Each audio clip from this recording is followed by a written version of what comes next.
Mungkin kita sering melihat orang yang bisa banyak bahasa. Pasti kebanyakan dari kita juga ngiri karena ngebayangin enaknya kalau bisa kayak mereka. Kita bakal bisa nonton ini, atau ini, tanpa harus baca teks subtitle. Tapi, tiap mau belajar bahasa baru nggak jarang kita ketemu aja sama mitos-mitos yang akan jadi halangan. Jadi, sesusah apa sih belajar bahasa baru?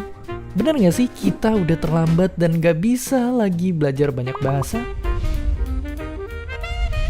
Jawabannya tentu aja bisa. Faktanya, kebanyakan dari mereka yang jago banyak bahasa, belajarnya itu pas sudah dewasa. Emang bayi lebih jago belajar bahasa karena otak mereka masih lebih fleksibel. Tapi beda sama bayi, kita tahu gimana caranya belajar. Kalau gitu, gimana sih caranya kita belajar banyak bahasa? Pertama, tentunya harus rajin. Sama kayak otot, otak kita bakal lebih dalam tanda kutip kuat semakin sering kita latihan.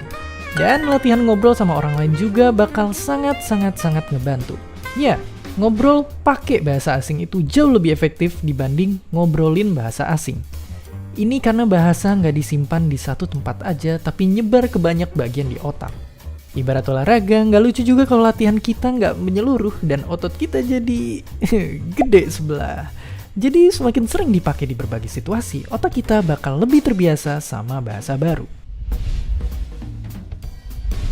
Selain rajin, kita juga harus kasih bahasa ini kehidupan lewat ingatan dan pengalaman. Misalnya, kita suka kesusahan ngapalin kosakata. Tapi ada beberapa yang selalu keinget karena pengalaman lucu, menyenangkan, atau bahkan memalukan. Tapi ini nggak apa-apa, karena semakin banyak kesalahan, makin banyak juga yang bisa kita ingat. Mungkin pengalaman tadi malah bikin kita minder karena takut salah. Apalagi pas ngomong sama orang yang cuma bisa bahasa asing. Kalau begini, kita harus ngubah cara pandang kita sama bahasa yang lagi kita pelajarin. Bayangin, bahasa bukan sebuah seni yang harus kita kuasain, tapi sebuah alat yang harus kita pakai buat berkomunikasi. Karena percuma juga kalau kita jago, tapi yang diajak ngomong ternyata nggak ngerti. Bisa ngomong lebih dari satu bahasa emang banyak keuntungannya. Selain buat ngobrol, tahu banyak bahasa juga bisa bikin kita jago multitasking, bahkan bisa nunda penyakit otak. Dan pastinya, bahasa kita jadi jendela kita buat belajar budaya dunia. Dan seperti biasa, terima kasih.